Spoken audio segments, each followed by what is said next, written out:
Hold up your hands. It is easy to think that your right and left hands are identical, but in reality, they are mirror images of one another.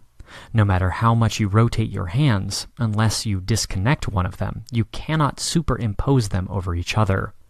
Two molecules can have the same relationship if they contain chiral centers. Chiral molecules, or mirror image molecules, are known as enantiomers.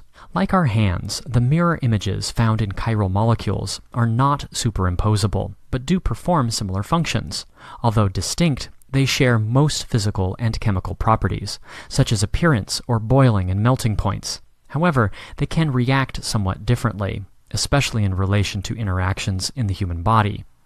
The formula for specific rotation is important because it helps us distinguish between two enantiomers. This formula uses plane polarized light to measure the rotation of light that occurs when it interacts with a molecule. We measure specific rotation with an instrument called a polarimeter. Once we obtain the measurement, we insert it into the specific rotation formula. This allows us to find the standardized specific rotation value, a characteristic property of a given compound. Specific rotation differs from observed rotation, which is not a typical feature of a given compound. Let's take a look at the formula for specific rotation.